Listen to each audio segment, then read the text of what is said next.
sometimes I say I'm not religious, I'm spiritual.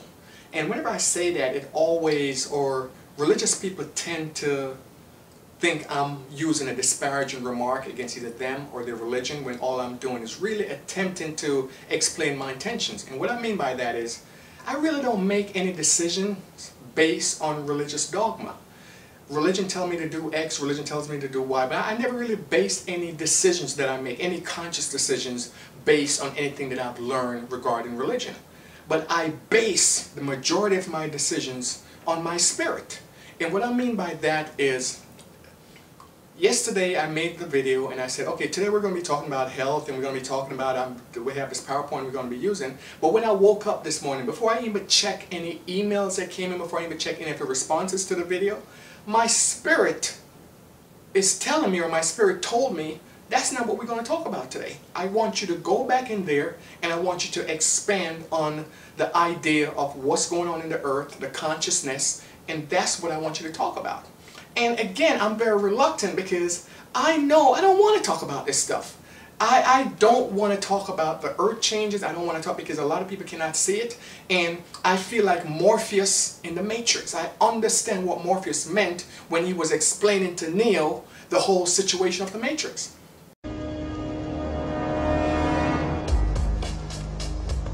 The Matrix is a system, Neo. That system is our enemy. But when you're inside, you look around, what do you see? Businessmen, teachers, lawyers, carpenters, the very minds of the people we are trying to save. But until we do, these people are still a part of that system, and that makes them our enemy. You have to understand, most of these people are not ready to be unplugged. And many of them are so inert, so hopelessly dependent on the system, that they will fight to protect it. Were you listening to me, Neo? Or were you looking at the woman in the red dress? I was... Look again. So understanding that, I didn't want to go in and start explaining, because I know there are people out there, no matter what I say, no matter what I show them, they will never see that this whole 9/11, September 11th official story doesn't make any sense. Because we're so brainwashed by, we're Americans and we're patriotic and our government tells us what's going on, and they'll never see that, okay, building 7 is nowhere near the 2 towers, but it came down at the same free fall rate. I can't show them that. They're not willing to look at that. I can't show them that whenever there's a plane accident, whenever there's a plane crash, there are bits and pieces of the plane all around. There are pieces of luggage, there are pieces, there are even body parts. In Pennsylvania, where the plane went into the ground, no body, no luggage, nothing, just a hole in the ground. But I cannot get up here and explain, listen, something is wrong and something is severely wrong. So I never try to recruit a reluctant student. I just gather the information and go, I need to pay attention to this. So I really didn't want to come here and do this video, not speaking about what I'm about to speak about. And again, my dad, I remember speaking to my dad last year when I went to Jamaica, and my dad is a very wise man. And I remember my dad saying to me, you know, Kirk, every time my life go down a wrong path, it's always because of disobedience. And he's shaking that finger and he's shaking his head, and it's always because of disobedience. Always because he disobeyed his spirit. And I look at my life, and whenever I do what I'm led to do spiritually, it's fine. My ego might resist, but it works out fine. So that's why I came and, okay, I'm going to do, my spirit told me you need to do this 90-day thing, so I started doing it. And I really took on my own agenda. We're speaking about welfare. No. I want you to talk about this earth changes. So here we go. A reluctant speaker today. The system that we're living in right now, it's a very wicked system. Very wicked system. And a lot of people are operating in this system and they don't realize how wicked this system is. Because I believe, I don't have any proof of this, but I believe it's like the food company and the pharmaceutical company are in bed together. Because when you look at the stuff that's put, the ingredients in the food, when you look at what's going on with Monsanto, and again, being a teacher, I'm not going to give you more, I'm not going to feed you more than how hungry you are. So if I say Monsanto and you don't know what Monsanto is, Google Monsanto.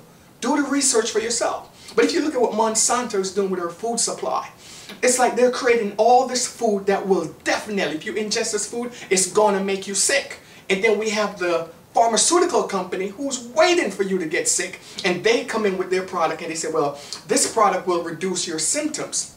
Now, let me pay attention. Let me address that for a second.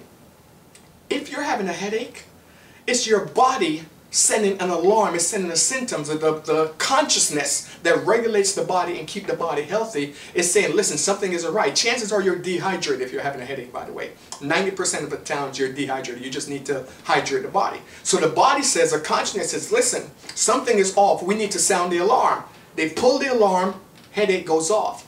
Once you take that medicine, the Tylenol, whatever it is you're taking, and you suppress the symptoms, it's just like being in your home, you're at home, you're sleeping, you're in bed, and the smoke detector goes off, and you hear smoke. The house is on fire. And you get up, and you pull the smoke detector down, take the batteries out, and put it back up, and go back to sleep. Doesn't mean the house isn't still on fire. Sooner or later, you're going to die because you've been ignoring the symptoms. But, again, that's just a side point. What I want to say to you about this system that we're living in is a very wicked system, and I didn't want to speak about it because a lot of people are so blinded by the system, just like Morpheus said in the Matrix. He also said to Neo, were you listening to me, Neo? Or were you looking at the woman in the red dress? I was... Look again. Neo, were you listening to me, or were you looking at the woman in the red dress? Look again. When Neo turned and looked again, there was an agent with a gun to his head, about to blow his head off. And what I'm saying to you is, whenever you feel that, okay, I'm Jewish and these damn Palestinian, whoa, whoa, whoa, whoa, whoa, look again. Because the woman in the red dress that you're focusing on is a distraction to keep you away from the dude that's about to blow your head off. When you're saying, well, I'm black and these white, whoa, whoa, whoa, whoa, whoa, look again. When you're saying, if we could just get Obama out, whoa, look again. If we could get these damn Republicans to do, look again. That's what I'm saying to you, look again. But the beautiful part about what's going on, the consciousness is changing. Because at one point it was very easy to divide and conquer. At one point we could say, oh, these damn people that's on welfare and they're, you know, America has all this opportunity.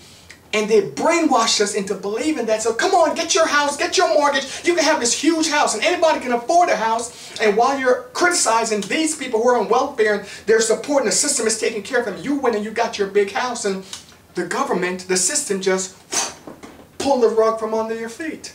Now you're in the same position. You're losing your house, your mortgage, foreclosure. It's not. It's a wicked, wicked system. And it's set up there to divide and conquer. But the great part, the earth changes that I'm talking about, we're beginning to wake up. People begin to realize this doesn't work. No longer am I going to support this machine. This is not working. If you take a look at my generation, when I was growing, when I came to America, you could not find an Asian person dating a black person. Because even though if they might feel that, okay, I'm kind of attracted to this person, they don't want to disrespect the elders because that's important and all of this stuff. And you find it in white and black and just a lot of race foolishness. Now, kids nowadays, they don't care about none of that. If their parents want to be vexed, they're vexed. But they're going out and they're intermingling, they're dating. They're just all about love. And we're beginning to wake up to that. That's the consciousness that I'm talking about. So the information that I'm putting out, information that I'm sharing is, listen, you're far more important than you realize. You're far more important. The ripple effect of your action changes everything. But if I can fool you into believe that you don't count, and if you get mad in traffic and you give somebody the finger and you curse them out, that energy doesn't do anything. You're just relieving stress. If I can have you believe in that, and if I can have enough people believe in that, then of course I could lower the vibration of the planet and I could enslave you forever. But people are waking up, the new vibration, the kids that are coming in now, they're not feeding into that vibration.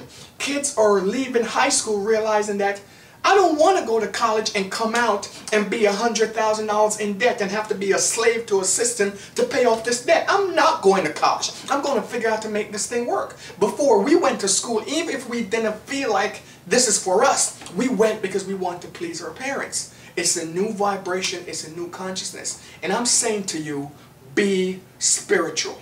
What I mean about being spiritual, find that spirit within you And even though it's uncomfortable, even though I don't want to talk about these issues, I'm being obedient to that spirit. Because just like my dad said, Kirk, every time I'm disobedient, and it's true, every time you're disobedient, your life goes off a different path that causes you pain. So if you really look at what's important, you really don't care, do you? Who is gay, who is straight? Do you really believe these are the people who are bringing our nation down and killing the morality? That's just a distraction. Look again. Look at the person with the gun that's looking to blow your head off. Look at the people who are divided and conquer. I'm saying if we look with different eyes and start reading the matrix for what it is, we will see that we're being manipulated by a few to divide us from our power. And all we need to do is just be gentle with the next person. Be gentle with ourselves. We got to start there. So that's what I do. If you step on my toe, I'm going to apologize for having my foot in your way. Because I'm not looking to war with anybody. It's not that important. And I just know that we're in a place right now as we wake up to this love and energy. And as we realize that I don't want to be a slave to a mortgage. And the size of house that I have doesn't define me. Like when you look at my career, I could be a lot further doing what I want to do and in this whole Kirk Nugent as a speaker. But I'm being spiritually guided. My spirit is telling me, do not brand yourself as an expert. Because everybody's telling me, Kirk, if you want to make money, people don't hire speakers, they hire experts. And my spirit said that might be true. But you didn't come here to walk the path that everyone else is walking.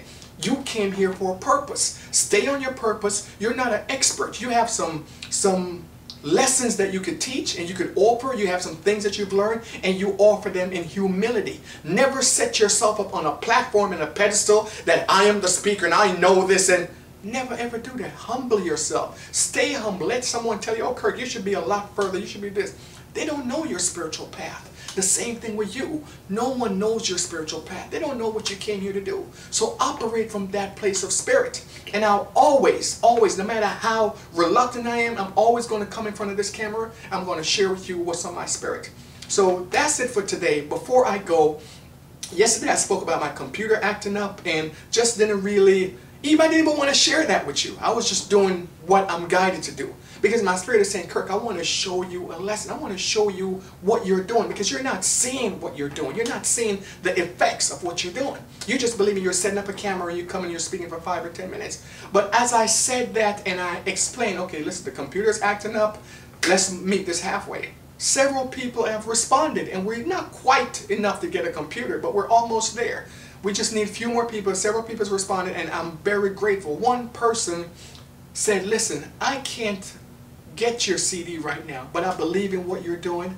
Let me offer you $10 towards that computer.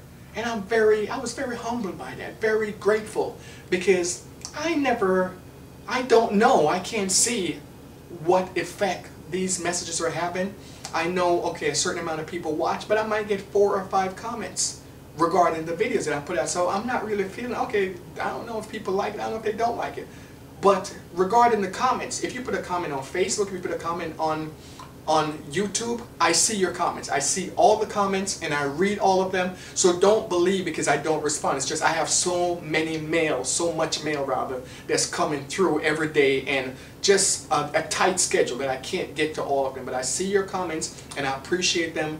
They encourage me. Because people write and they'll give me some encouraging words, and I'm human just like you are. So I need that and it feels good and I appreciate it, and we'll talk more tomorrow, and I'm just going to continue to let Spirit use me for what I'm supposed to be here, what I'm supposed to be doing, and I would encourage you to do the same. I really, really want a peaceful world. I want a world where, you know, I go to Jamaica and you got to lock up behind a burglar bar. That's what they call it, some grill on the house and a padlock.